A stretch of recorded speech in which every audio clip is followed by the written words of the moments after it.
Hey, today on the podcast, we've got Nate Harris. You can find him at Nasty Nate Harris on Instagram, and you can look at his abs if you like.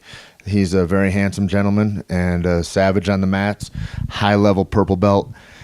And one of my best friends, he runs Undisputed Fitness with Heather McKernan and Ruben Rivera and Lorenzo Hernandez, and they do a bang-up job down there changing lives. And we just, sat back and we had a really fantastic talk about jiu-jitsu, about his upcoming Worlds trip, which happens this weekend. He'll be competing on Saturday, and I hope you enjoy it, man. We love the podcast and hope to maybe talk to him next week or even maybe Saturday.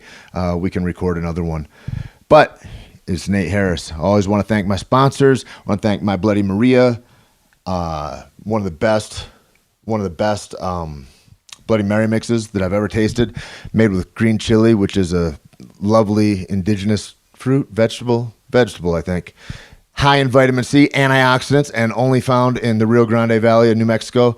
And it is a nice, spicy thing. Find it at mybloodymaria.com. Also, nuevocerveza.com. You've probably seen the T-shirts on Rogan's podcast or, hear him drinking the beer. We've got some down at Clutch in Venice. If you're in the LA area and want to go try some, we'll be national soon, I think in the next month. But it's a lovely little Mexican-style light beer, and folks are digging it, man. So me and my friend Marcos put that out, and real proud of it. Brewed at Santa Fe Brewing Company in Santa Fe, New Mexico. And also want to shout out Concrete Cowboy, one of my biggest sponsors. Real proud to be a part of that. Concrete Cowboy is found in Dallas, Austin, and soon to be in Houston, Texas. And it is one of the most fun, invigorating places to go and hang out. I just love to be there. The staff is all fantastic. And it's just a top-notch, top shelf. To me, it's the best club I've ever been in my life. And I've been all over every goddamn fucking club, whether I wanted to go or not, as a goddamn bodyguard. And it's fucking dope, man. Rico Taylor holds the one down in Dallas. Dan Wirk and Carly in Austin. And, we're building out Houston now, like I said. So please come check us out if you're in Texas or if you live in Texas, make that your home, man. It's a great place. And tell them that you need Nuevo Cerveza in there. What the fuck, Taylor? Got to get that together. Caveman Coffee, cavemancoffee.com is where you can find us. And we are all ethically produced, hand-picked, highly sustainable land. We're all from one farm in Colombia that our roaster's family grew up on. And so it's all a one family produced thing.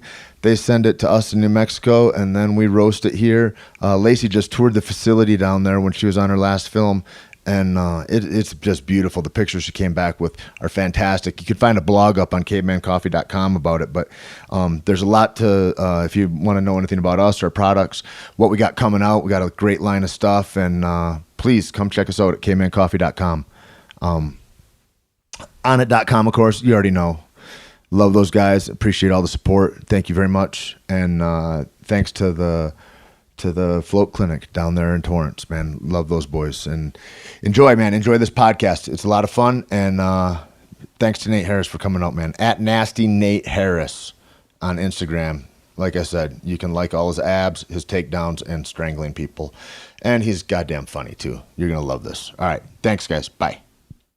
A big Tait Fletcher. Powerful Tait Fletcher. Is a real alpha male. Weightlifter. He's a stuntman. Movie star. Robust, enthusiastic individual. He's huge, by the way. He's like a monster person. One of the sweetest guys I know. He's bigger than life. Actor. Entrepreneur. A fighter. The jiu-jitsu technician. He's also bald and he has all these tattoos. He's just a big fucking man. A man, a myth, a legend. Tait Fletcher. Tait Fletcher. Tait Fletcher. What's up, Tait Fletcher, you fat motherfucker? Tait Fletcher. Tait Fletcher is Tait Fletcher. Teddy bear motherfucking Fletcher, ladies and gentlemen. That's Tait Fletcher, everybody. The great Tait Fletcher. Tait the animal Fletcher. Tait the savage Fletcher. Always moving. There's no stillness with Tait Fletcher. You will find no dust. Tait Fletcher's in the house, ladies and gentlemen. He just said the word erection. Tait Fletcher. Tait Fletcher's in the fucking house. Tait Fletcher! Tait really blasts out some serious hardcore truth bombs, and I think you're really going to enjoy it. Hello, and this is Tait Fletcher, and today we're rolling with a fantastic friend of mine, one of the biggest gifts in my life.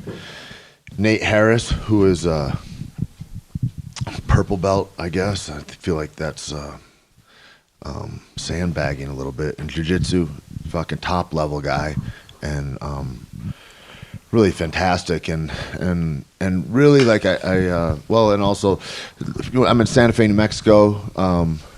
Nate's home, and I guess one of my homes, and a place where everything got built really in my life that was fantastic, and so here we are, and Nate and I are just enjoying a coffee over at my mom's house on a Sunday morning in the mountains of Santa Fe, and it is a crisp fall morning. The leaves were already all turned in the mountains, and they're all just starting to turn outside in the city. And yesterday I just came from Jackson's MMA grand opening, which was fantastic. Got to see a bunch of old teammates and friends. Nate also is the head man in charge over at Undisputed Fitness. Takes care of all the details and keeps that ship running along with a couple other people, and instructs jiu-jitsu and CrossFit over there, and runs the Caveman Coffee Cafe. He kind of does a whole lot. He's a fledgling comedian. I say that because it's only in real life if you're his friend. He hasn't recorded anything, although he has had an intention to for several years now. So eventually that's going to crack open, and maybe someday you're going to see it really go. And really glad to be talking to you. And this is kind of an impromptu thing. Nate just thought he was coming over for coffee, and I was like, well, I'm just going to turn this thing on and get fired up. And it's great to see you, buddy, and I'm glad that you're here. Me too. I just sat down to start drinking coffee, and there's a microphone there, so I picked it up. Yeah, well, all right. If anybody likes attention, also, I've seen Nate give a couple of lap dances to ladies without any clothes except for his Captain America underwear in bars. Well, if it's their birthday. He's got standards. I'm not just going to get naked for any old reason most of the time. So one of the things that bears saying is, I'll go through like some sponsors later and all that, but Original Nutritionals sent you something there at onutritionals.com, originalnutritionals.com. Yeah. It's at onutritionals Instagram, but it's one of my best friends' fish oil companies, and they do fish oil, and they're just getting into some proteins and some nut butters and stuff like that, but they're one of your sponsors, and so I read this beautiful piece that you'd written, and it's on their site, originalnutritionals.com. Thank you. How'd all that come about? Well, it was, and I guess to paraphrase it for people that are just listening that aren't going to go to that site, the whole thing was about your journey from Nebraska, kind of, and like how jiu-jitsu saved your life, and how things have altered for you in a short time through sport and being contested in competitions and things like that, and what has changed in your life and altered to bring you to a higher consciousness or a higher plane of things. And I felt like it really spoke to like when people would ask about a gym or whatever, and my number one answer is always that, like, the thing about the place that you're going to go and perform and be in that kind of an event with is that it's got to be inspirational. And like when people would come into Undisputed, what we often tell them, when they start talking about it, they'll talk about, they unearth different things and they find different things out about themselves and how it carries into their life. And I said, it looks like we're selling power cleans and arm bars and stuff in here, but it's nothing like that. It's like empowerment, and it bleeds into your whole life. Everybody that I've ever seen take hold of it, and that's a guarantee I give people. And so anyway, that's kind of what the article was about a little bit. Yeah. Is that I don't want to twist your words around, but so that's always the number one thing I say to people, like, about the gym, is like that quote. I'm like, well, you look in the window and it looks like one thing. What's actually happening is like, oh, you got some people lifting weights and you got some people choking each other, like whatever. But what's actually happening is a group of people finding things out about themselves and operating at a higher plane of existence. And then there's, the one thing they all have in common beforehand, not all probably, but everybody's a little scared. Like, people don't walk in like and go, yep, I'm home. I mean, God, I walk into a cocktail party or something, and I'm like, oh, I don't know if I'm going to know anybody, and I feel awkward, and I hope I don't talk to some bro nerd dude that is going to tell me how he caught that pass in high school or something, or I used to fight too, or some like, you never know. And like then to walk into a place where it's like, here's a competitive place that's going on, everybody already knows each other, and you don't know anybody, like. That's an act of bravery. Like I always say, the hardest thing is just walking in the door, or in competition. The hardest thing is just signing up for the competition. That's the deal. Yeah, and that's the first thing. So like, and I remember how fucking scary it was. So like, yeah, the whole thing was kind of about how, I mean, in my words, going from like a fat, overweight piece of shit to a competitive athlete. Piece of shit. Although I may have at that time. And like making that transformation and all of that. And so I remember walking in the door being scary as fuck, and then like stepping on the mats and like all of that. It's like, what am I doing? I've never been an athlete. Like I've never done anything. No, what had you done? I mean, you used to wrestle cows and stuff up in even in that Nebraska. I was a spectator cow wrestler. I never actually got down and wrestled a cow. No, I was not. I grew up in the country, but I was not a country person ever. So you were a city boy trapped in the country, and you had how'd you feel? Like you felt like you're not a part of this group of folks, or what? Oh yeah, from the earliest age, as long as I can remember, I'm like, this is not my life. These are not my people. I don't belong here. And that's with your family and everything. Yeah, my entire like surrounding. Best friends? The person I would call my best friend now, I met when I was 18. So you're describing like a deep loneliness in a way. Is that right? Or were you just in your books or you're in TV or something else and you were okay, or you didn't recognize the loneliness, or was there like a sadness that was attributed with that stuff, or no? Oh, I mean, yeah, for sure. I mean, it's like, so talking to my best friend, his name's Kyle. He lives up in Wyoming, but like I met him when I was 18. I lived in Nebraska, and I moved around a few different towns when I was growing up. But anybody who knows me, like I don't talk to my family anymore, right? For bunch of reasons. Mostly I've gotten some of the text messages. I don't talk to them either anymore. Yeah, I understand. Long story short, they're crazy people, and they don't really like them. Yeah, it's not even. I mean, I don't know. It's weird when you talk about crazy or talk about whatever. It's like I'm not disagreeing with you. They're wrought with some issues for sure. But I think about like mental health, and when we think about that, we think they need a doctor, or they need a prescription, or they need something. And I feel like through our insecurities and fears, like we all get mentally unhealthy. Like we need a brainwashing in a way. We need to take care. It's just like my car needs its oil changed, which my car actually really needs its oil changed. Mine too. But I have a nice car. And you can go, it's suggested at 3,000, but you could probably go to 8,000 and it'll be okay. Like with a shittier older car that nobody's really taken much care of, you better change it by 4,000 or 5,000. You know what I mean? And it's like the more care you take of yourself, the more leeway you get. It's like by the more discipline you have, the bigger your life is in a way.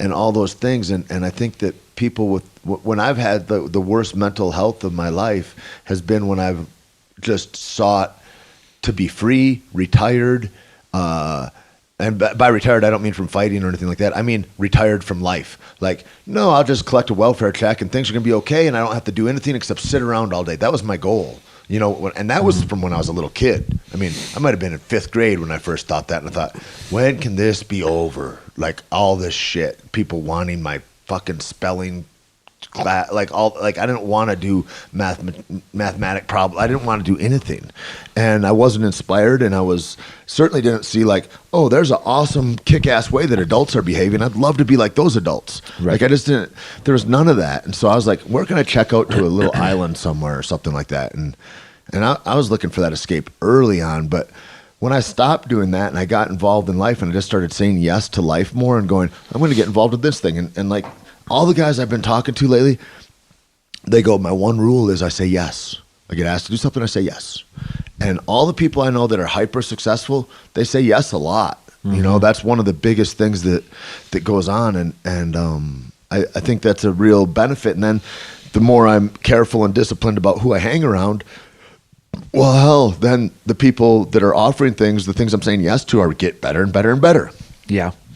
Yep.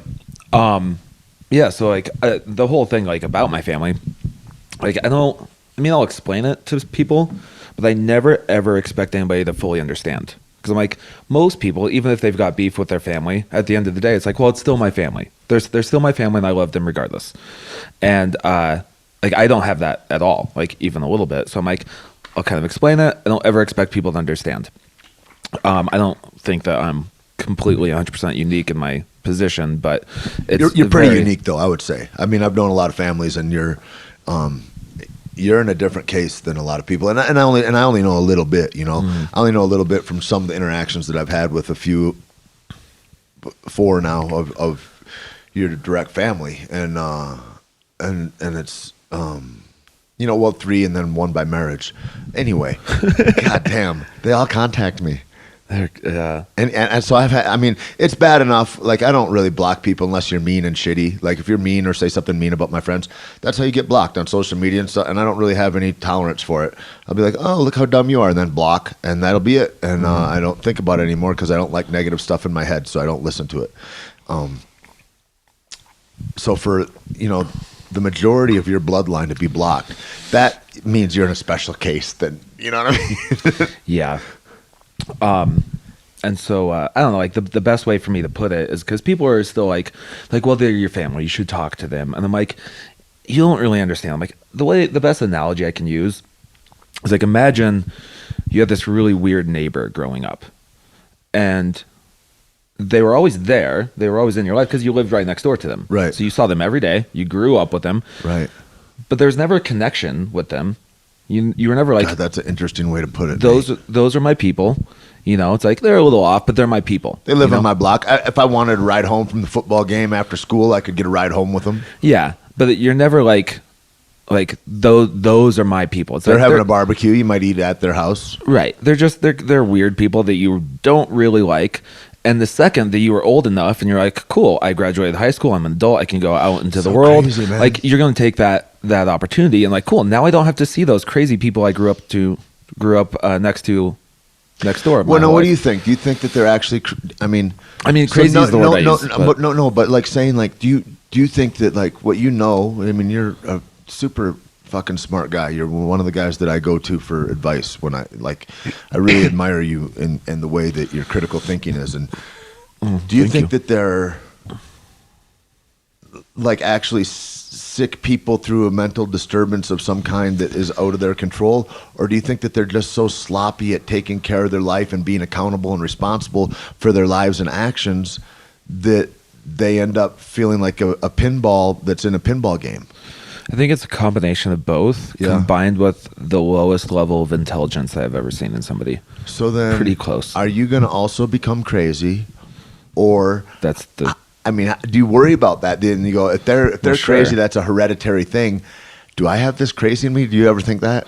Oh yeah, and I'm like, well, I look at them, and I'm like, because my immediate family, like, I don't worry about a thing that like I grow into because my siblings are the same way. Yeah, and they've been that way since they were little. Yeah, ever since we were kids, they've been that way. But I'm like, God, because they are the kind of people where I'm like, how have you survived that long in the world? Like, with your level of intelligence, how is it possible? It's a trip. I see guys, I ask that all the time. I go back and forth where I'm like, sometimes I'm like, God, the fucking world is a harsh place. Like, but do you know what's a trip? Is that your sister started to exhibit signs of normalcy the more dedicated and disciplined that we saw her get for a certain amount of time. Right? A little. And then a little bit of an upheaval happens, and she's only got Jesus to stand on, and she goes off the deep end. Yeah. They're very mentally weak people. So that's a trip anyway. I think around the right thing, she could be well. Right. Around the right people and stimuli, those people could be well. Well, that is They're also the same kind of people that any strong leader would take them to, be a disciple of Hitler or stuff. Like, they're like real like, oh, that guy's got a big voice. I should follow whatever he says, and I don't care if it's killing babies. Yeah. Yeah. So, well, my like fear sometimes is like, well, these people like are pretty mentally challenged. Like I can see that they have some kind of mental deficiencies, and then my fear is like, fuck, am I somehow mentally retarded without realizing it? Like, are there ways that I am fucking mentally challenged that I don't know? I feel like that it's like, the question in itself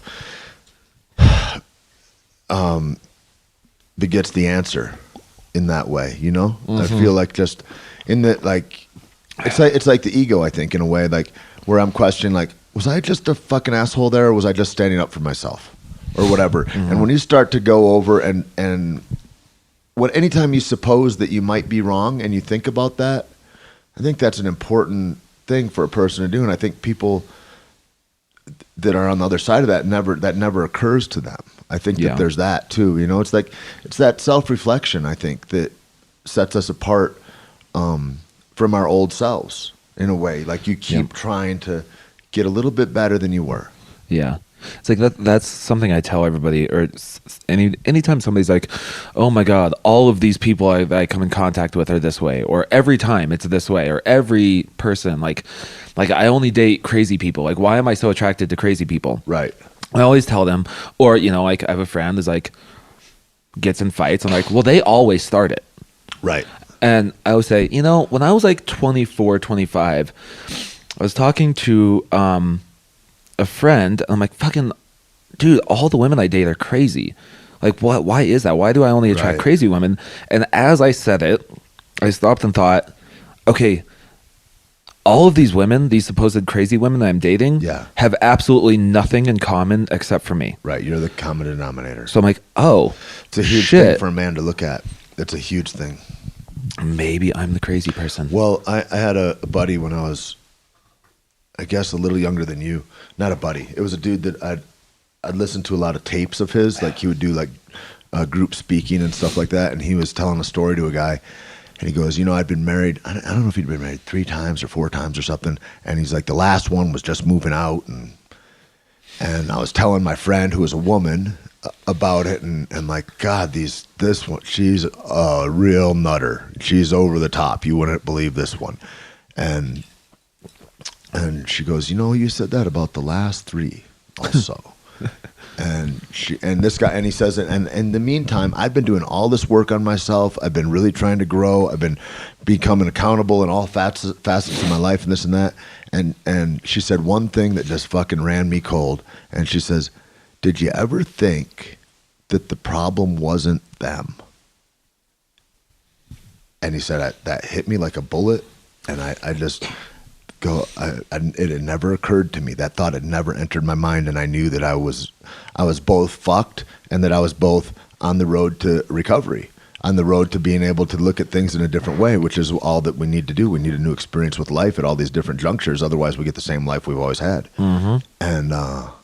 And I thought that was super interesting. I go, man, you need to, like, the one rule in life is you need to be accountable and own all your stuff all the time. Like, you kind of got to always be there. And that's why it's important. Like, when I say that, like, I look to you a lot, I've got a handful of people that are in this circle of mine that I rely on to tell me the truth and to suss it out and talk it out with me and make me understand me better, because like a lot of times we become strangers to ourselves.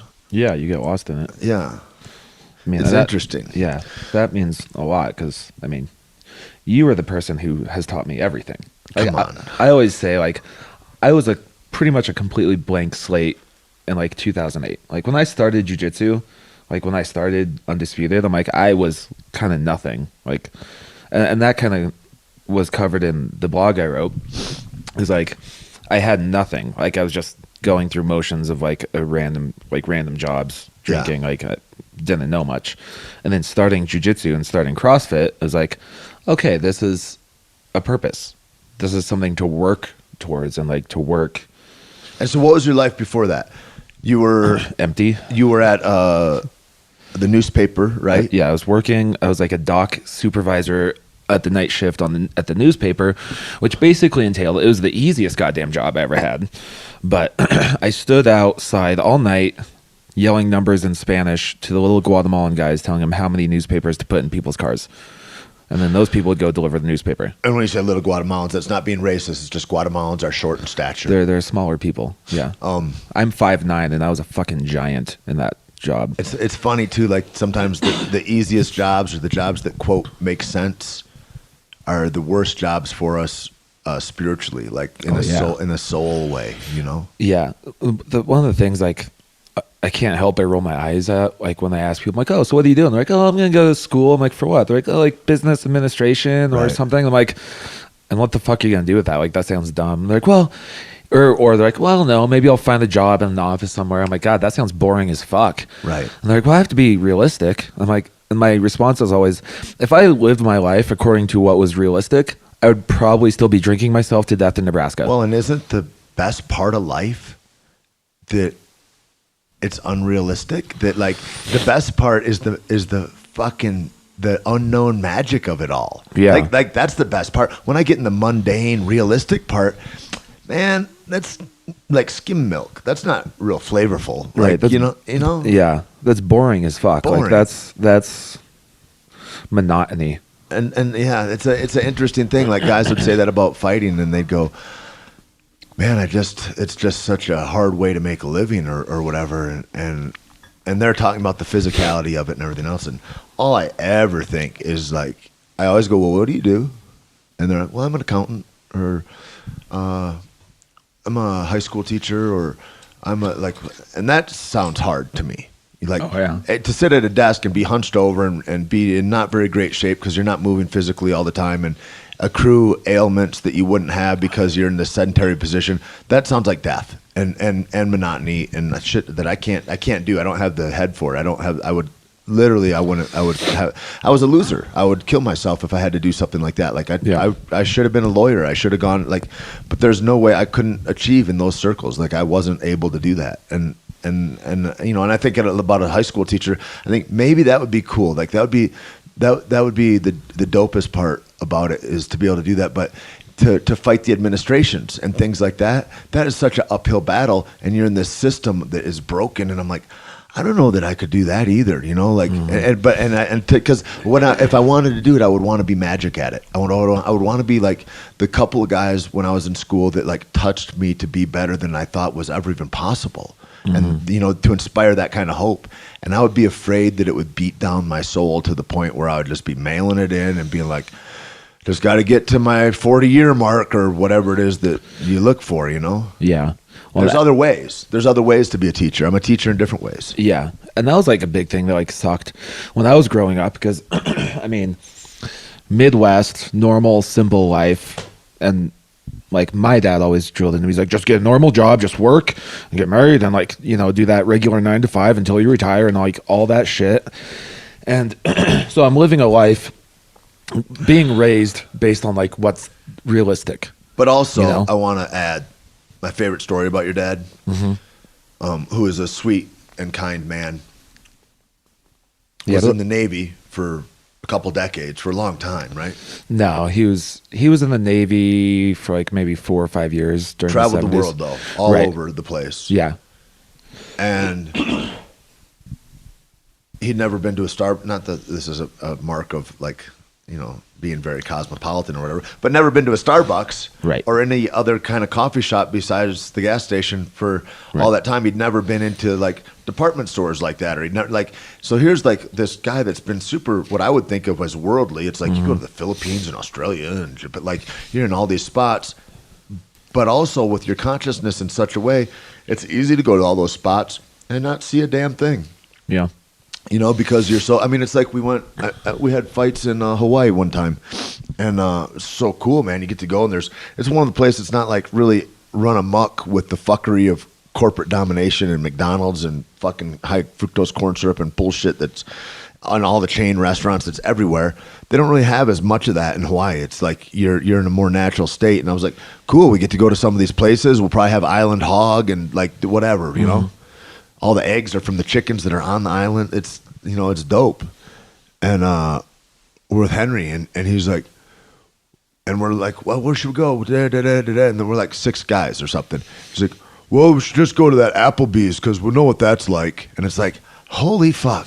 How are you just steady looking for what is common to you? That's common. And to me, that's always been repulsive. The idea of being common or normal. Like when I started looking normal, I'd look at like these frat guy rapist types and shit. And I'm like, I don't want any part. I don't want to even know them. I don't want any part of any of that. Yeah. Well, like the first cool city I ever went to was Chicago when I was 16. Like before that, grew up in the middle of Nebraska. The only vacations we would go to are the places we could drive to on Friday and be back Sunday night. So Right. Denver, Omaha, you know. Denver's fun. Denver's Love cool. So my sister is graduating Navy boot camp when I was 16 or 17. And so we go to Chicago and I'm fucking excited. I'm like, yeah, Chicago pizza, hot dogs, like all this shit. And we're there and we go to eat at the Wendy's. Right. And I go, what the fuck are we doing at the fucking Wendy's? However, when I ate fast food, those square hamburgers at Wendy's, a double cheeseburger, oh, come on now. Yeah. And then they caught me with magic there one time, and they go, at the drive-thru, see you tomorrow. And I was like, and then I found out that's just something they started saying to their people to say. Mm-hmm. I was like, you tricky motherfucker. You're drawing me in tomorrow. There was one of the moments in my life where I'm like, what the fuck am I doing with my life? Was when I was working at the newspaper and I got off work at like 5 a.m. and every morning I would every morning on my way home I would stop by McDonald's and get Egg McMuffins because they were fucking delicious. They are. And there's one morning I stayed late at work doing something and I go through the drive-thru and the lady is like, oh, you're late today. I go, what the fuck has my life become? The lady at the McDonald's drive-thru has me on a schedule. I gotta change some shit. I gotta change my life. There are those times. Well, that was interesting, man. I'm really grateful that for what's happened and so what was your when you go through like the fear of walking in going, I feel like that's the thing too. You got to be sick of what you're doing. People are like, I want to change in my life. I'm like, you got to be really sick of what you're doing. You got like for me, like I don't know. Maybe you don't need to be. Some people are stronger mentally or whatever. I needed to be disgusted and just loathe my life. I needed to be in a place where I was just like, you've tried everything and you fuck it all up, Tait. You don't know how to do anything. And then I started taking suggestions from people that had actual successes in their life, and I was like, oh, and the successes didn't look like the successes that I'd grown up with of go to college, get married, get a dog, and hate your wife by 40. Like that's right. kind of the rule that I was seeing around me. And I was like, I'm not really into that. Yeah. I was like, I will never forget the moment where I'm like, I need to fucking change, where I was at the newspaper and I was outside like on a Saturday afternoon smoking a cigarette, leaning up against the wall. What kind of cigarettes would you smoke? I smoked Parliament menthol full flavors.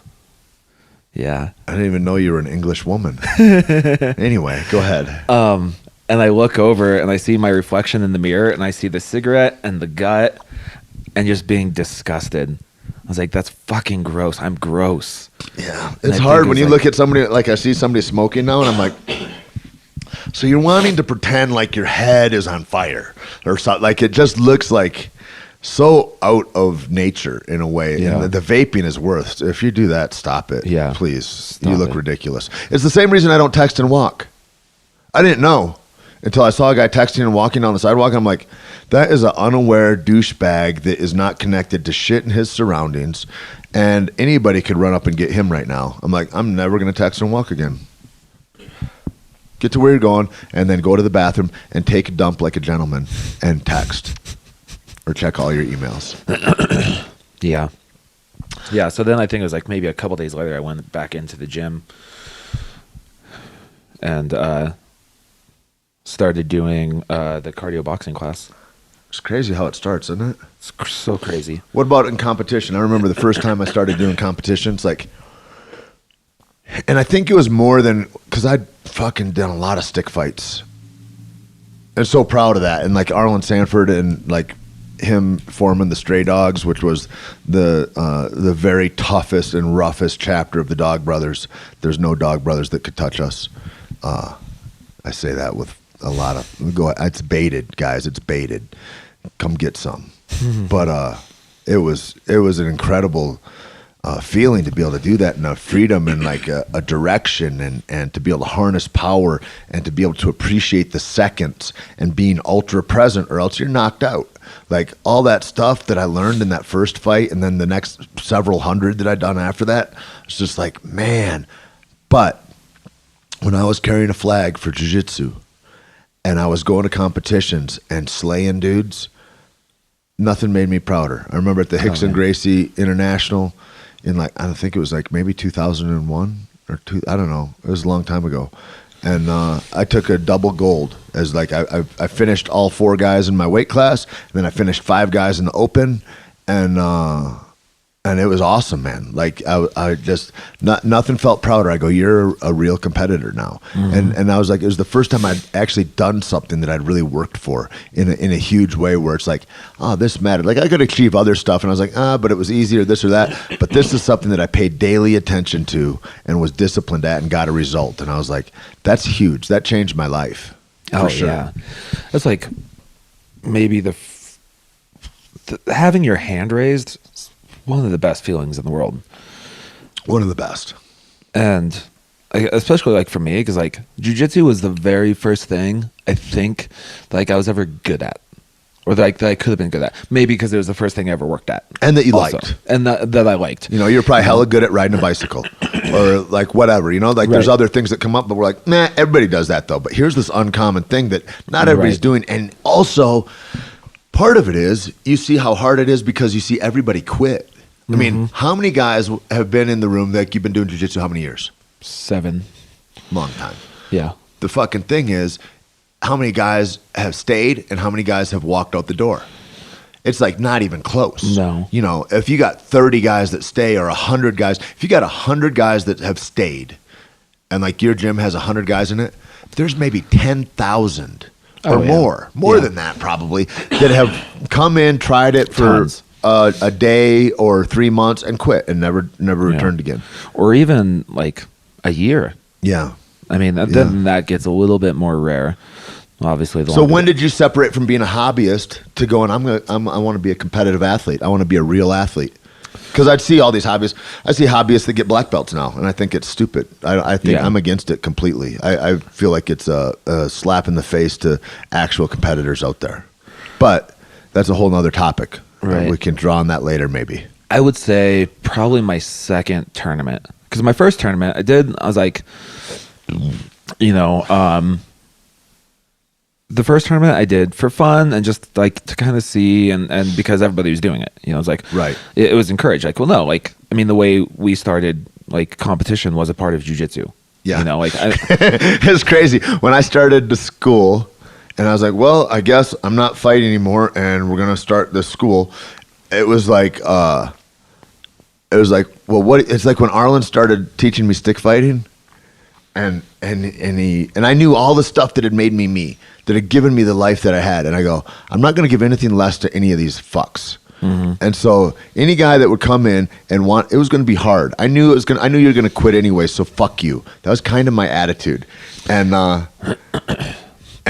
like I would welcome dudes, but like it was hard. I remember, you know, Conrad, and he was such a great athlete, man. He had great, potential, as a lot of guys do, but more than most, like real actual potential. I've seen a lot of guys, and when he wanted to quit, and just I wouldn't let him quit, and we just kept rolling, and he's sucking air and he's dying, and like I really, you know, I commended him a lot, because like that's the thing, that stick-to-itiveness. No matter what, your ego has to get assaulted and beaten up and bloodied and left on the floor and rebuilt, and that's how you become that better man. But that guy ended up quitting, you know, like a year later because of a girl, and that all that stuff happens. It's like with Tessa, I told her, hey, no matter what, I don't care who you start dating or whatever, don't give up a class ever for anything. Not for a date, not for fucking graduation, not for anything. You stay as true to this as ever. Yeah. And that's the thing that made the difference. So when all you guys came in and are like, well, I'd like to try jiu-jitsu or whatever, I was like, we're all going to go to tournaments then. I don't care if there's 6 of us or 30 of us. This is what we're doing. And you know, and like I did whatever I could to make that stuff happen. But I think that that's so important, because I always remember I'd go to tournaments, come back, and there'd be 4 of us that went, and then there's another 60 of them that didn't go, and we all got way better. And just the rest of the classes, everybody got dejected because they sucked harder. How bad they sucked became more pronounced every time we competed because we became hardened. We became sharpened. We became masters of time and movement and pressure and all those. And we learned how to break guys. Like, it was a different thing. And so I always was like, you're going to spend the weekend playing Nintendo or doing the same goddamn thing you did last weekend, or you could step into your own greatness and confront your fear and become a way better athlete and human than you ever thought possible. And that only happens in competition. Yeah. That's where it happens. And so all you guys, it was no brainer for me. I'm like, I don't care if this makes money or not. It's not about money. It's not about business. I want to give life to people. I want to give that to people. Yeah. You know? Yep. It's like that. It's different. Like when you're rolling with pressure put on you, and like there's somebody actually trying to hurt you, as opposed to my buddies. You know, like we're training. It's like you can get good training, sure, but like to have somebody actually. Jiu-jitsu is so good. Even if you train just half-assed a couple times a week, you're gonna be like a black belt. Even if you have a white belt with 4 stripes, you'll be like a black belt to anybody else that doesn't know jiu-jitsu. Right. It's such a foreign thing to fight on the ground and to know where to finish. That's the big thing about like street fights that's so silly. It's like nobody knows where that finishes. People are just hoping for a knockout. But I knew as soon as I found out jiu-jitsu and I was like, oh, arm drag, rear naked choke, death. Like I was like, there's nobody that like I know where I'm going in the fight. I know how to end this. And most people that fight are just fighting. They don't really know where they want to go. But if you have a position, and jiu-jitsu is the first thing that gave me that for sure. Yeah. Yeah. When it's so much more real. It's like when you have that pressure coming at right. you. Yeah. And like when dudes you don't know, and it's like, well, that's the thing too, because you get normalcy with your pals, and you know their tempo and everything else. Yeah, it's like you get guys nervous in competition. They throw some shit at you they didn't even know they had. Oh yeah. I mean, like I've done some shit in competition where I'm like, where did that come from? Yeah. But it's probably my second tournament because that was the one where like I actually won. Like I didn't win first. Right. Because, you know, I don't know. I won 4 matches. I had 6 matches that day. And I finished, I think, like 1 out of the placing because white belt divisions are fucking huge. Right. And then, like, as soon as I won a match, like that very first time getting my hand raised, I'm like, this is what I do. All right. I mean, I did my fair share of partying when I was younger, done, you know, some drugs and lots of booze. And there is no high that compares to getting your hand raised. It's pretty awesome, man. It's pretty awesome. And so then ever since then, you're just like, I just want to compete all the time I can. Oh, yeah. There's nothing that, like, it's funny. Like, I have to have talks with myself because, I mean, obviously, like, I still get nervous. I walk in, there's the big venue, there's a lot of people, and especially now, like, right. I mean, with the internet and everything, like, everybody knows each other. Right. You know, and, like, it was absurd. Do you feel like now people are hunting you? Well, I think it was like Gracie Nationals last year or something. We walk in and I see Boogeyman, Richie Martinez, 10th point black belt. Congratulations on your marriage to Nora last night. Boogie, Congrats, love Boogie. you very much. Sorry I couldn't make it. Fucking beautiful gentleman. And I go up to him and I give him a hug and I'm like, hey man, what's up? And he's like, dude, I've had 3 people today ask me what division you're in. And I'm like, that is fucking absurd. Like, what? It's cool, man. Like, why would people care what division I am? But yeah, so then there's like, you know, a little bit of nervous of this. And then I always have a talk with myself. I'm like, why am I nervous? Like, I love this. Like, I do this not because I have to, but because I love it and because it's fun. And also, because now that you know better, you have to. Yeah. Isn't that weird? Yeah. It's like, I can't not. Thing. I wouldn't. Be careful what you fall in love with, because that shit, yeah, it will consume you. I would. Make sure it's a good thing. Yeah, I would hate myself if I didn't compete. That's the thing, man. If I would go and if I get sick and miss a competition or something like that, I would be gutted, dude. Yeah. It's horrible. Yep. If I was hurt, dude, and I couldn't train, I'd make myself go to practice anyway and sit there. And there's fucking nothing that's more uncomfortable for me than sitting in a room of athletes and I'm not moving and it just burns in me. Mm-hmm. I come back way more aggressive. Like I'm a way better athlete at the end of that because that's all that I want to do. And then I appreciate being well. Like if I'm injured and I make myself do horrible shit, I put myself in uncomfortable spots, and then at the end of it, my appreciation is through the roof. And appreciation, I think, is the vibration that helps us to achieve the best things in life and for our whole lives and Absolutely. for the people around us, you know? But man, yeah, that stuff, it's lessons. Those are lessons right there. Yep. I was listening to that Win Hoff on Rogan's podcast, and you should listen to him. He's really interesting, and he's got a great voice. But he was talking about, they call him the Iceman, and he'll get under ice, like 6-inch ice, cut a hole in it, jump in there, hang out for 20 minutes or whatever. And he does these long ice, and he practices breathing. He does this breathing where he hyperoxygenates the blood.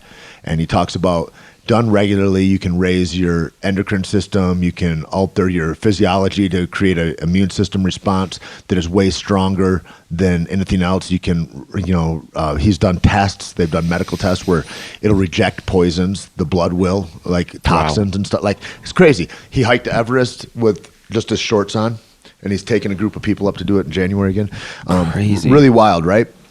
And he talks about that, and Joe's like, do you have any teachers or is there anything like that? And he goes, the cold is my only sensei. The cold is my God. Wow. And the cold has taught me everything I need to know. And it's like, I feel like that about the mats in a way, it's like whatever that thing is that you crave and that you give yourself to, like in a daily way that much, let that thing form you into what that is, and a lot of it looks like craziness, or it looks like people are like, oh, well, this is a cult or whatever. And I can only tell you that all the very best stuff in my life looks just like a cult. Mm-hmm. It's all a cult. Just be sure that you're getting a good one, that's full of positivity, that makes your guts feel good and happy when you see it. If it's like, I don't know, that seems sketchy, then fuck that. But if it looks sketchy because of what you think other people are thinking, you're the fucked up one and you got an ego to fucking address. That's the thing. And people are like, this is outside of the norm. Good. Get outside the norm. The norm sucks. Yeah. Good enough is horrible. Oh yeah. Like it's funny. Like, I mean, we talked about it the night that you and I did Eddie Bravo Radio a couple of years ago. Oh God! Right after Metamorphosis. Yeah, well, and our man Frank Barker was in the house. Yeah. God damn! And he said that picture came up, man, and he was like, "Yeah, that was," and he knew right when it. And I was like, "God damn it, Frank! Why wasn't he just on top of my shoulders right then?" That's a good dude, man. Yeah, he's a fucking sweetheart. He's for the guys that don't know, he's an Australian jiu-jitsu expert, and he's got 10th Planet Melbourne. Yeah, 10th Planet Melbourne. And he's got a great team of guys, and I just watch his videos, and he is a fantastic coach, and the stuff that he's done, like, and I've known Frank, I want to say, he'll correct me if I'm wrong, but I think since he's a blue belt, maybe, since he first started coming over to the States. Crazy. And from way back, right? And he is just always just a gentleman and in the service of others and learning, and I think those are always the best guys. Those are always my best friends, in the service of others and always learning. In the service of others, always learning, Yeah. Yeah, so like we talked that night, and I think it's really funny, like my story of getting into martial arts, because I never looked for martial arts. I totally fell into it. Like I never wanted to be a fighter. Right. And I just started going to the gym, and then I tried out a class, and so like I never had aspirations to be a fighter, but training like MMA those first couple years, and I haven't done MMA in a couple years now, but it's like just training and having a couple fights is like the biggest appreciation for anything I can have in the world. Like just what I learned from that training. Like, and you are a belt holder, one of two that has a gold belt, right? Yeah, me and Campella, Eric Cruz, undefeated in combat jiu-jitsu. In combat jiu-jitsu. What I love about that is that there were 2 combat jiu-jitsu matches, me and Campella, and they're virtually identical matches. 10th Planet fought King's MMA guy, finished with a rear naked choke with 2 seconds left in the round. 2 seconds. It was amazing. Both matches. Campella finished his guy, and then with a rear naked last few seconds, and then a year later, I think, or 6 months or something, I fought a dude from the same school, finished him the exact same way, the exact same time. It's crazy. Yeah, that's a huge opening to be able to see and go, this isn't what I came here for, but this is what I got out of it. It's like when I was coming into jiu-jitsu and martial arts and stuff like that, I was only looking to get out of my head. You know, I was in a real bad spot in life, and I was like, I just need to get like out of my head. And the first time I did it, I just noticed, I was like, oh, you were free for that whole time that you were training. You weren't thinking about any of your troubles or worries, and it was the first time I was like that I recognized you're free and you felt encumbered for all this time. And it's just, for me, it's been a pathway of getting unencumbered throughout it. And as my course has gone, it's like, it's still now getting unencumbered, like, and having tools to do that. And it is nothing what I came for. You know, I didn't come to be a mixed martial artist or a black belt or anything like that. I didn't come for any of those things. Those things are all just stuff that was in the room when I was there, and eventually you start wearing it. But like, it's interesting, man. I really like that kind of thinking, because it's like, these are routes, man. This is like when people are like, well, how do I get success? And well, they said to go ahead and go to college and do this and then get married and then you're looking like, the person that told me that doesn't have success with that route. Why would they tell me that? Right. And like, these are routes that are more important because they're goddamn true, you know, like to do those things. And it's like, and it doesn't look like that. It looks like almost like it's too easy, or like it's like you're tricking life or something. But no, this is what life is. All the other shit is people that are trying to control life. All the other shit of all that stuff about like go to school, get married, whatever, all that stuff is simply putting a golf course in a desert. It's a human trying to create their dominance over a natural landscape versus I'm going to adapt into this landscape and become part of this and become an expert at it. Right. And it's like the one is authentic and the other is fugazi as fuck. Well, what's really funny about that, like, what makes me think of, or you saying that makes me think of, is like my sister, one of her arguments, and I've been condemned to hell by several of course, of my... me too, by your family, Yeah. And one of my sister's things was like... I want to say my favorite quote about your sister so people have an understanding. She has like 16 kids. She's like, she could be on a goddamn television program. I've watched her throw up in a toilet, go eat nachos with her fingers, throw up more and eat more. Like she, like just drunk and sloppy. All these kids, gives her kids away, argues with her goddamn husband at the time, devoutly Catholic, but I'm not going to burn in hell because we have an annulment. Like crazy talk. Thinks that actual cracker she eats on Sunday is meat of Jesus. I was like, well, that's a carbohydrate you're eating. She's like, and she'd argue. Anyway, crazy belief system. Crazier than most people I've ever spoken to. Really wild. And then my favorite quote, when she's just saddled with all these kids that she's spit out, and they're beautiful little kids too. I mean, God help them, man. They'll probably be the greatest artists ever, or engineers or something, because something great's got to happen. I just believe in that. But she goes, why would Jesus give me all these kids? It's like, that's not how that happens. But she can't accept responsibility for everything. Everything is somebody else's fault. And as with most people that are into those kinds of deities, they need somebody to blame or answer to for their lives, instead of really going, you know what, I'm a part of this life and I'm in the unity and the community of all this, and I have faith in all that kind of love and humanity and action. And instead they're like, no, my invisible guy, and I can barely fucking talk without slobbering, but I'm sure that I know the answer. Like, why would you think you know, stupid? Yeah. Anyway, that's my little rant. Go ahead as you were, sir. One of my favorite things from her is like when I broke away and I'm like, oh, maybe religion is dumb. Maybe it doesn't make sense, which there was like always that little voice in the back of my head growing up.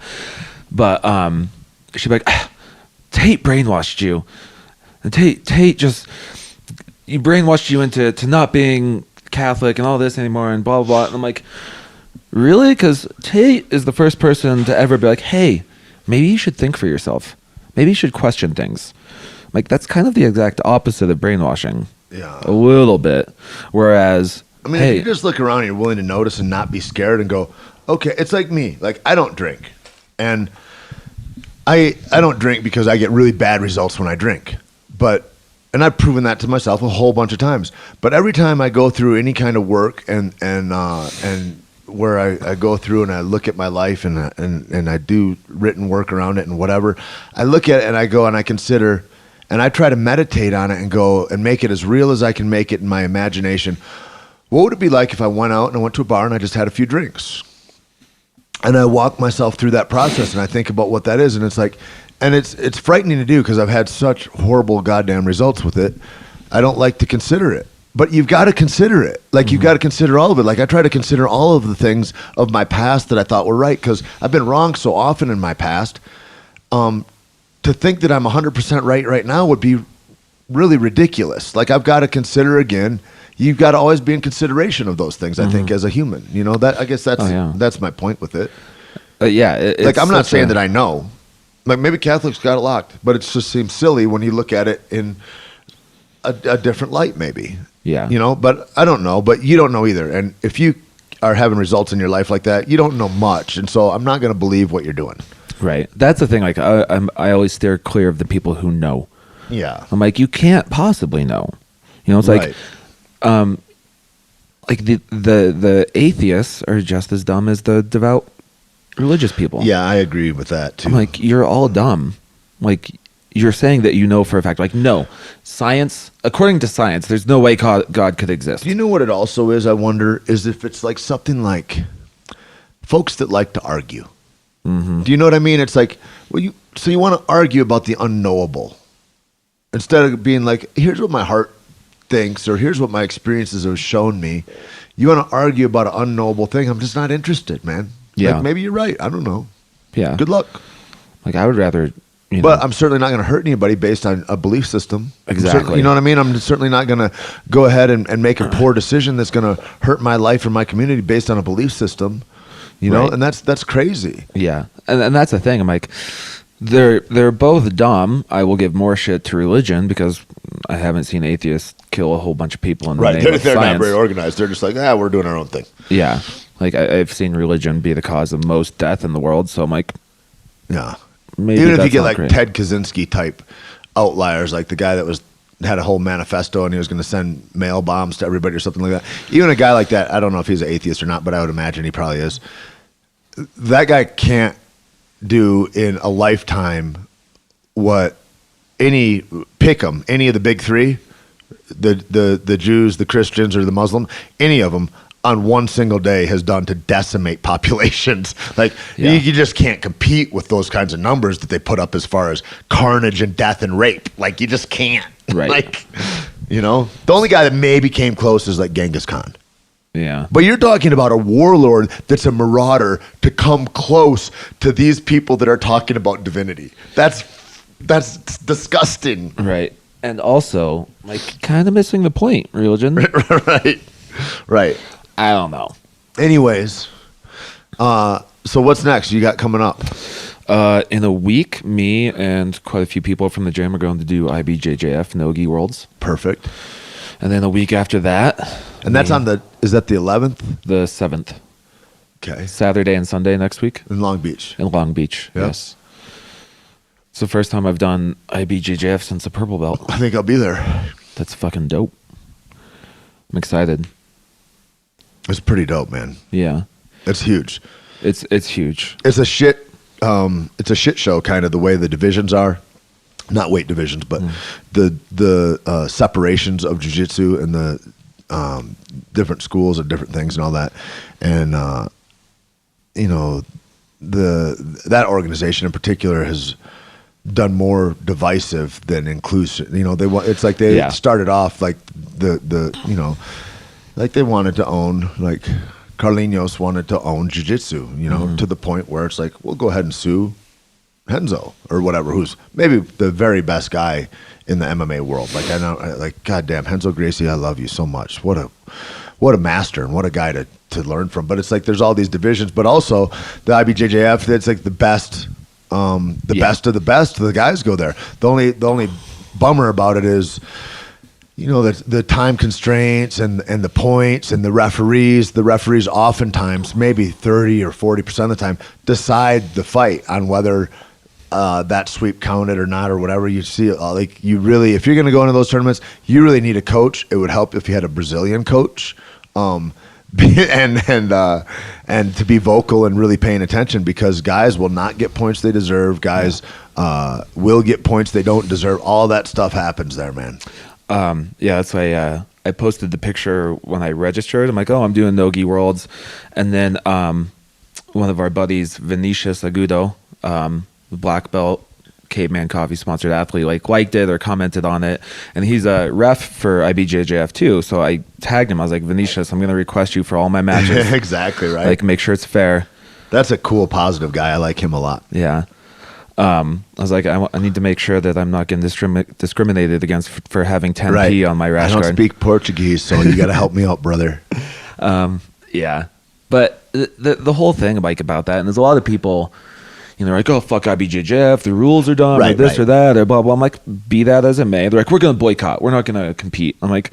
Or what's the other thing guys say? You guys say, my black belt's not recognized. Like, I should be able to walk in and tell them I'm a black belt. And so they have a whole system. Like, if you want to coach guys, I think it's only two. If you want to coach a black belt, your black belt has to be recognized under a Gracie system. And so you have to... what that amounts to is that you pay... money to get in their database. It's just like it's all like this money making scheme, and that's the thing about there's enough distasteful things, and I understand it's got to run in a way and all that, but for me, man, jiu-jitsu was so beautiful and godlike and all that I was like, jiu-jitsu should just be free, man. Jiu-jitsu has to have no boundaries on it, man, and you want to give that to people, like committed people, man. I just want them to have jiu-jitsu. I want everybody to have it because it makes for a better, cooler community. You don't really meet dickheads that are doing jiu-jitsu very much. It's just not that way. No. That's one of the first things I learned starting under you is like there are no douchebags in jiu-jitsu.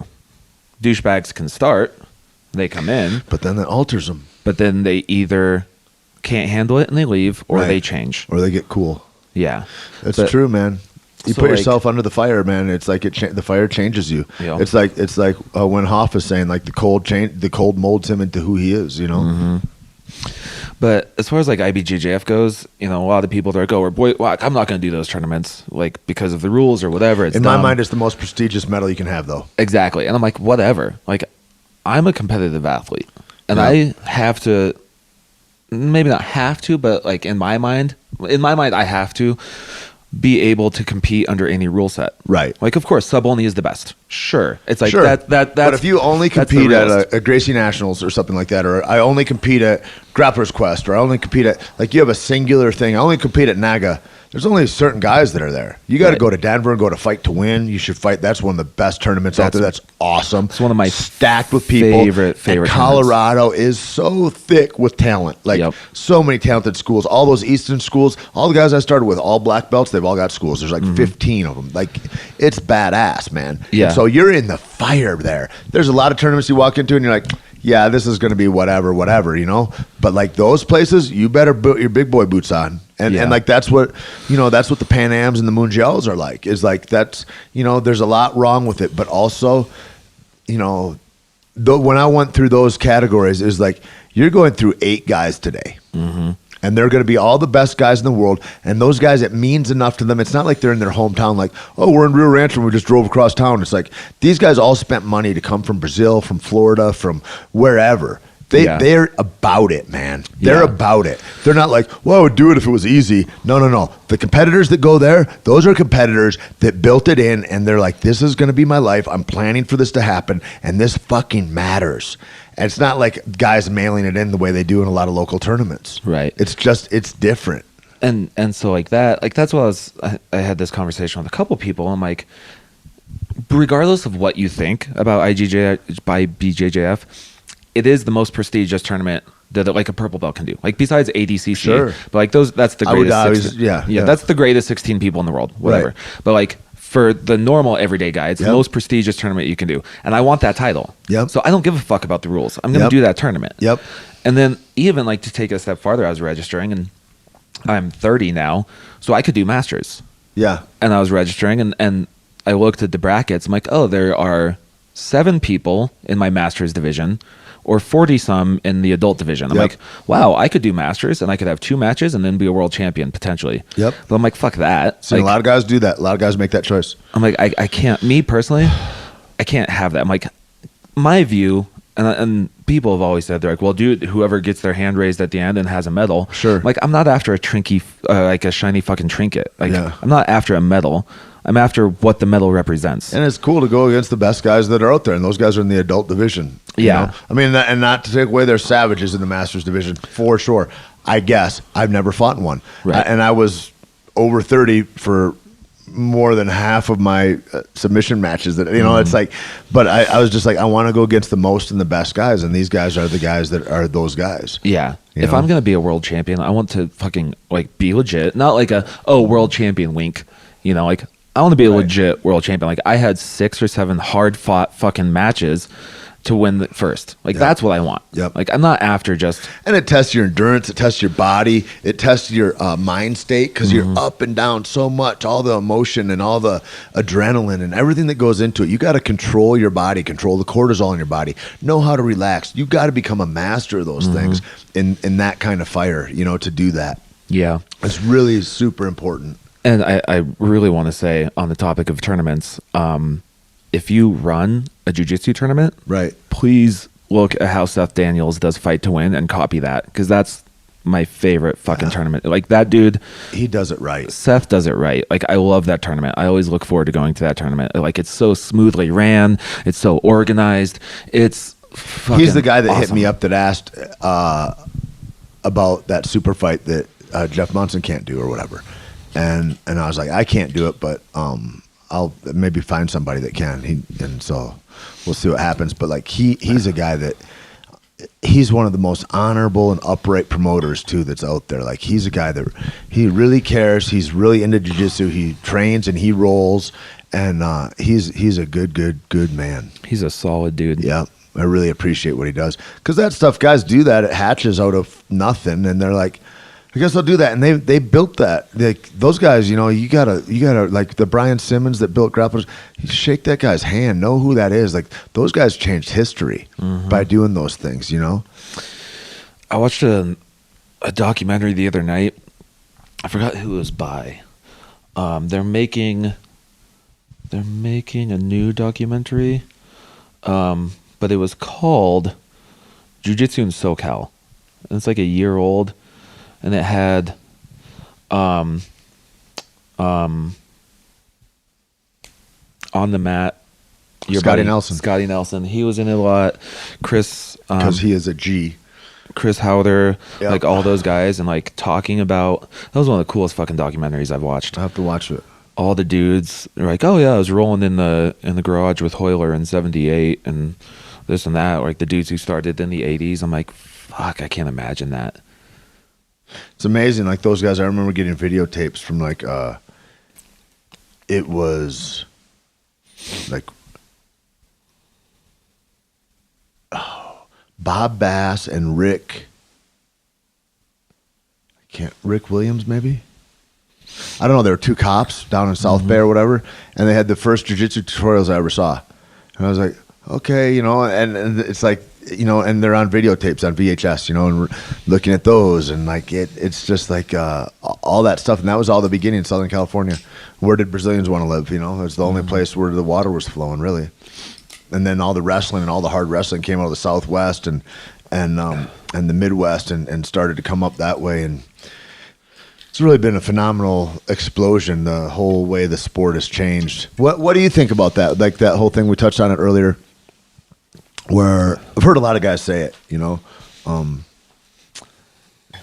where they say, we'll go ahead and the only difference between a white belt and a black belt is time spent on the mat or something like that, right? And every white belt will become a black belt. There's that kind of a mentality that's rich in there. And I don't know if that's a sales tactic to tell people that when they come in and suck, like, no, you won't suck forever. You'll be a black belt soon or something. But it's like, what are your feelings about that? Well, I think that is, like, oh no, everybody will get a black belt. I think that, like, that's an exaggerated sentiment, but not false.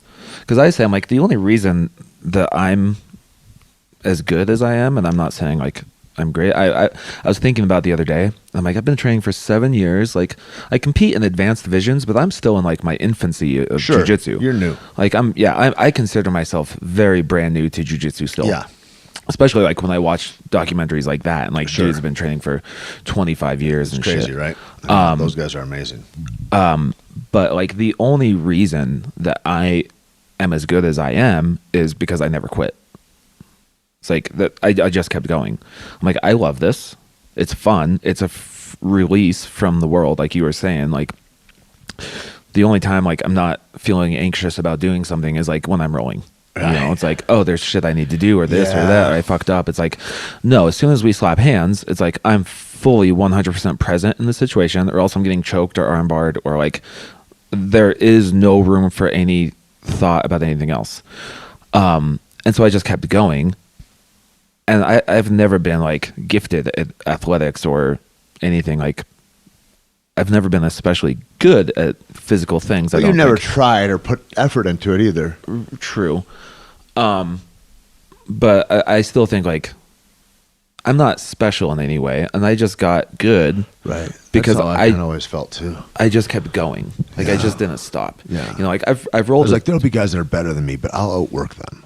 Yeah, I was like, I'm in control of that. I will outwork them. They're lazy, and I would just look at guys like that, and I'd be like, here's how I'm going to smash this guy for sure. Yeah, and it's like, oh, so and so is really tough. He's really good, but he's going to take a few days off when I don't. Yeah, you know. And occasionally I do think it's necessary to take a couple days off. I guess I feel like with it too, it's like there's nothing wrong with like having a purple belt to me is such a huge accomplishment.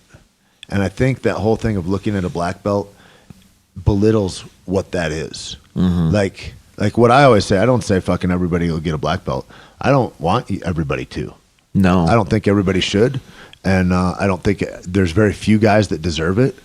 I think we're overrun with a bunch of skim milk black belts right now. Yeah. That are guys that are mercy belts or whatever. But they're certainly not black belts in life or as men.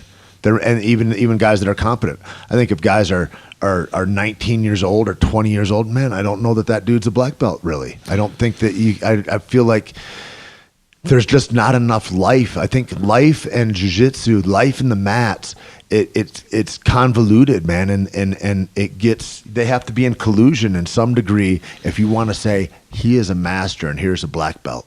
Yeah. Like you really have to be a certain kind of mind. And there's a lot of guys now in the last 5 years or so that are carrying black straps that are not able to carry the weight as a human. Like I see that everywhere, and it's troubling to me.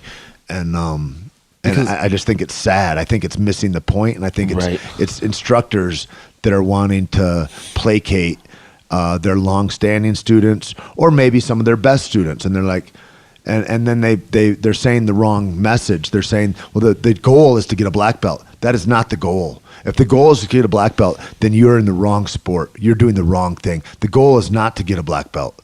The goal is to be consistent and to grow, wherever that looks. If you're going to look for it as an end, as a result, then you're living the wrong way. You're living in a result instead of living in the mastery and the love and the magic of what's happening right now. And I think that's a sadness and it's a sickness, because I see all these guys, or I see blue belts start schools. It's like, man, there is enough jiu-jitsu around that a blue belt should not be starting a goddamn school. It's almost maniacal. Mm-hmm. And what are you doing to the blue belt? You're going to say, don't grow anymore, because he's going to grow at a slower rate if he doesn't have an actual master, an actual teacher that's there that can guide him. And he's certainly not going to be able to guide anybody else very well. And then what, anyway, it seems like those are problems, Absolutely. And I mean, like you always said and always taught us, like the belt is so much more than skill level. For sure. Like that's a fraction of what it is. Like on the whole, like school thing, like I'm pretty high level purple. I've been purple for a few years, and I couldn't even imagine like starting my own school at this. It's a trip. I'm like, I wouldn't want to. And why would you want to take the time to do it? Yeah, it seems weird. I don't think like. So I think that's an ego thing. That's what I think about. I think about when I look at it, and like you telling me that solidifies it a little bit. It's like an ego trip thing. That's like the old kung fu bullshit of like, I want people to bow to me and respect. And dude, you're fucking missing the point then. Yeah. If you're at a school like that, fuck off. Go to a real school. Yeah. Like, real. I'm so glad like that I'm not the head coach of the school. Like, I enjoy being a coach and being able to share like what I know. How great is it to be able to share? Yeah, and to teach people and give what I've gotten. And I'm so happy that I've got Ruben there to still be my coach. Yep. You know, to still be my instructor and to smash me. Yeah. Like, that's fucking great. We got to always have somebody smashing us. That's the truth. Mm-hmm. Yeah, man. I think so too. And what I always say is like, anybody can get a blue belt. I believe that. Mm-hmm. But some people die a blue belt. Mm-hmm. And like as a coach, I was always okay with that. Like, yeah, some people are going to die a blue belt. Like, I'm not going to give them a purple belt. A purple belt is of the esteem that now you're capable to teach classes. Like, blue belts shouldn't be teaching classes. Maybe kids. I don't know. But like, that's the level of a professional athlete that's put in the time and the sweat and the dedication, the consistency to be able to carry that belt around. Yeah. You know, and the loyalty to your school. Like, there's a lot that goes into that. They have a character in and outside of the gym that people are proud and would aspire to be like that guy. All these other guys that are missing the point still that don't know yet. Mm-hmm. I want them all to look at that purple belt and be like, that's a guy that walks right, man. I wonder what he's that's what that is. That's highly esteemable. A brown belt, same, man. A black belt should be the highest of those levels. But any one of those is fucking, that's fantastic to reach that goal. You know what I mean? It's like, you don't need to. You know what's always tripped me out is like, there's been a handful of times over the years where I've met somebody who's like, oh yeah, I got a brown belt in jiu-jitsu. I haven't trained in years though. Right. I'm like, how do you stop at brown belt? Right. I'm like, blue belt, I understand. Right. Like, you get your blue belt, things happen, life gets in the way. I'm like, I can kind of understand that. Yeah. Purple belt, to an extent. Yeah. Like, but much less so. I feel like once you get a purple, like, you're in it. You're devoted. You've decided that this is your thing. Unless somebody's giving you a purple belt you didn't really deserve. Right. Do you know what I mean? Mm-hmm. I think that's the point. I think that's what you're seeing. Those guys that you're seeing like that are guys that didn't deserve it. I mean, we had guys that would travel around, guys I started with, that were still blue belts that would go then from school to school, and they'd know a couple tricks, and they'd hit a couple high-level guys, tap them maybe, and then they'd try to get a blue belt or a purple belt or something from that guy. And like, I know guys that are black belts that are that way, never been loyal to anything, and they go around, and you know what I mean? It's like, and you see that, and it's like, man, that, I don't know. It's different. I guess I always recognize the difference too between a competition athlete and a hobbyist. Mm-hmm. And there's a different regard and level for each of those guys. That is also like one of my biggest pet peeves in jiu-jitsu. Like, I've seen it a bunch over the years. Like, people get upset when there are belt promotions and they don't get promoted. Right. And they're like, oh, I deserve that. I'm like, you just proved that you don't. Right. Like, when you expect a belt, when you're like, oh, I totally deserve that belt. Like, no, you clearly don't. Because you're expecting it. I would say if you've gone to the Pan Ams, the Mundials, Grappler's Quest, Gracie Nationals, Gracie Worlds, and you've gotten a gold medal in all those one year, there could be an argument that maybe you deserve that. If you go, but there could be a ton of arguments I could think of that the reason that you're not there yet. And then if you do it 2 years in a row and you get gold medals at all those places, then maybe there's an issue, maybe there's something there. But that's all about your coach, man. Right. And guess what? Not one of those guys that's like, I deserve that, has accomplished any feats. Mm-hmm. Nothing like that. You know what I mean? Well, and even if you have accomplished the feats, it goes back to, so you've got high level skill. The belt is not about skill. I mean, it is. It's not just about skill. I mean, like, at our school, if you're out fucking dudes up in the street, we're not promoting you. Right. You know what I mean? If you're that kind of consciousness, you're not going to fucking carry a purple belt for my school. No fucking way. That means something. Yeah. And then also, like, if you're mad that you didn't get promoted, like, fuck you, because now you're saying fuck you to your coach. Right. And your coach is your coach. Like, there is nobody that, okay, maybe not nobody, but that's like a person you need to have the utmost respect for. Yeah. I mean, I always have, because I've always had awesome coaches, I guess. Right. But I'm like, I completely. But then that becomes the whole thing. That's the reason I bring up the topic, because then the sickness happens, the sickness of being people promoted that shouldn't be. Then they have a school, And then they've got a young guy that maybe is a legit dude like you, and he's looking up to this guy, and he's like, this dude though, and it's, you know what I mean? It's like you start to breed a group of instructors that aren't worthy of the title. Yeah. That's the danger of it. That's the thing. Like, I've never been, how do I say it? Like, I've never, I mean, like growing up, like I never believed in myself. So it's like in my jujitsu life, my jujitsu journey, it's like I'm going to believe, or I'm going to just completely 100% trust my coach. Yeah. You know, I'm like, he will promote me when he promotes me. Yeah. Like, and on one hand, you know, I'm like, man, I don't deserve that yet. I feel like, right. You know, even if I get a belt, I'm like, I don't know if I deserve that. Well, it's like, well, no, that goes against my 100% trusting my coach. And the thing is I got to carry it for this guy, so I better step up. Yeah, that's how I've always felt. When I got my purple belt, I was like, "Whew, I need to step up now." Yep, because this is weight. You know, it is. That means something, and that I think is a huge factor. It's like the consciousness that you have then as an athlete and as a pupil is different. Yeah, yeah. Every belt, it's like that's a lot. I mean, to me, there's very few things in my life that have been more meaningful than every belt.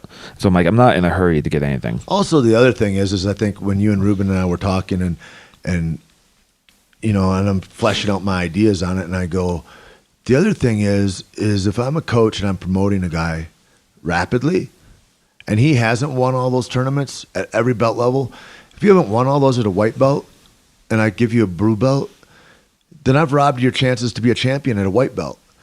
And if I do that and you haven't won as a blue belt, I've robbed your chances as a blue belt. Like at a certain point, you've then gotten to black belt per se, and you haven't accomplished a goddamn thing. Yeah. Because it's not an accomplishment to just get promoted.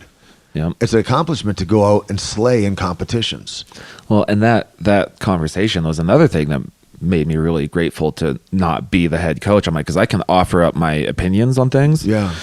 But the weight of giving somebody a belt, yeah, it's like, I don't, like Nathan Orchard said when we were up in Portland, and I really, what like, a good guy he is. Fucking love that guy. He was saying as he was giving out belts, he's like, dude, like I will look for every reason to not give you a belt, every reason, like until you make it known that like I have no choice but to give you a belt. Right. And that's kind of how I feel. I'm like, I want to be 100% sure. But then there's, you know, like you told me, he's like, yeah, but then the flip side of that is like I can come up with reasons forever why you don't deserve a belt, you know, like so the whole giving belts is, it's all situational, man. There's not, it's like, that's why I don't like that goddamn Gracie Baja system is like, you know, they have a month thing, like at this month we'll get this, at this month we'll, yeah, and it keeps students interested because they're trying to have a business, they're trying to have the Kmart of jiu-jitsu, and it's like, and there's a bunch of super tough, talented guys that are in that whole system, but I don't like what the representation of the system in a philosophical way. Like I feel like, man, that's like, fuck that. Let dude stay. Let it be tough. Like I don't want to be a part of the pussification of the thing that's been the best thing in my life. Yeah, you know, I don't want that.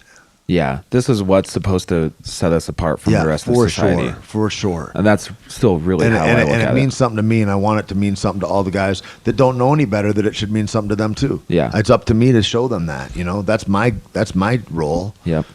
The kind of like catch-22 of that is like, we want everybody to have jiu-jitsu because it makes everybody better. But when something gets that big, there's going to be aspects of it that get lost, and there's going to be, for sure, it's like people's thing about CrossFit, you know, you say the word CrossFit to somebody who's never done it or know really anything about it, they're like, oh, I heard that's dangerous, like I heard that's a really good way to get injured. It's like, well, no, it's not. I mean, like, the other thing about that is like, you don't know what CrossFit is. CrossFit is just an affiliation. Anybody can pay $2,000 and start teaching CrossFit. And the other thing is like, as an athlete, be accountable to yourself. Like, you know what I mean? It's like the only time I've ever gotten hurt is when I've thrown myself in the hole. It's never been bad coaching that got me hurt. Not ever. You know, the only times I've ever fucking hurt myself in CrossFit are when I'm demonstrating something, and I say, "This is how you don't do it." That's funny. And I'm like, and then at some point, I'm like, I'm not doing that. I'm like, and then it seems retarded that I would do it in the first place because I'm like, I'm not trying to show you the wrong way to do something. Right. But I mean, that was a while ago. But the other thing about that is like when something becomes so huge, it's such a huge umbrella that you can't paint a broad. Well, I'll tell you what spectrum on is something. unhealthy. Sitting at a desk for 8 hours a day. For sure, Right. that's going to injure you. For sure. Yeah, Like, absolutely. so you can't tell me about like it hastens injury when if you go to any gym in the world, I believe this. I believe if you go to any gym in the world, any kind of Globo gym type joint, 24-hour fitness, max, whatever they're all called, and you go to any CrossFit gym, if you took 1,000 athletes from CrossFit gyms and you took 1,000 athletes and take the top athletes from all those other gyms and you put up a course, a gauntlet of exercises and abilities to do, there would be no fucking contest. If you took like body fat and performance things, there'd be no contest. It's like people are better conditioned that are in that kind of training than are in 24-hour fitness doing glute blasters. Sorry about it. It's just fucking facts. Yep. So anyways, I know that the most explosive things that I do are things I hurt the least at. Like, lifting a stone up to my shoulder, there's never any danger of me hurting myself there. Not ever. I feel great all the time. 250-pound stone goes up like butter. No big deals. And it's like that should be the most that looks like the thing that would hurt you the most. The things that hurt me the most, unilateral movements, like a pec deck or something like that. And doing that and something that begs your shoulders and your spine to be in a weird place in alignment because you're on this machine that one machine fits every body and every body is different. Like, that's silliness. And that doesn't come up in life. That's the thing about like the applicable stuff to life. It's like that's why like the jiu-jitsus and the acrobatics and gymnastics are like the dudes at Tempest free running, like those guys blow my mind. Like they're in collusion with the earth. Surfers, the way they melt into waves, man. The way like snowboarders, like beautiful movement through time and space and life. And that stuff occurs in those kinds of settings. It doesn't occur in these unilateral ways of movement. It just doesn't. And that's health. Like that for me, health is like how far can I go with this body having as much fun as I've ever had. Yeah. And I don't know. Anyways. Yep. Well, I think I'm about ready to go and get food, and then I have to go get tattooed. But I appreciate the time. Tell us where we can find you, Nate. Well, on Instagram, I am Nasty Nate Harris. Same on Twitter. And then Nate Harris on Facebook. Nate Harris. You can see all the abs and fancy rash guards and leggings and stuff that you would ever like to see if you visit any of those things to find Nate. Yeah. And then, also you could look at Undisputed Fitness, at Caveman Coffee Cave. Ooh. Yeah. You can find you there. Caveman Coffee Cave being the very first Caveman Coffee Cafe that there is in Santa Fe, New Mexico, that you guys run there out at Undisputed. Yep. Dare I say, best coffee in Santa Fe. What about your sponsors for your upcoming fight? My sponsors are amazing people. At Caveman Coffee Co. Oh, shit. Yeah. Crazy. I was so fortunate to get that one. I tried really hard. Close. You didn't almost get by the board, but yeah, I talked him into it. Thank God I have a strong Instagram game. At Newaza Apparel. How do you spell that? Newaza Apparel. And then at O Nutritionals, Original Nutritionals. All fantastic people. What can you get at all those places? So Newaza, dare I say, the best jiu-jitsu gear out there. The rash guards, seriously, like they're flashy, they look really good. They're also the most comfortable shit I've ever worn. And Original Nutritionals, just the best fish oil. It's all liquid, and so you don't get the fish burps later. You take the gel caps, it dissolves in your stomach, you get gross ass fish burps. Also, Logan Gelbrick, maybe one of the biggest G's in the fitness world. Best dudes I know. Pretty great. One of the dudes that I look up to more than about anybody. All of his supplements are just of the highest quality. Dude who actually cares about high quality health and high quality performance. movement. And you can find him at Functional Coach, and Deuce Gym is his joint on Lincoln in Venice. He writes for the Box magazine a lot. Really smart, great guy. Cool. Well, thanks right. very much, man. Love Thank you. Love you. And we'll talk again soon. Absolutely.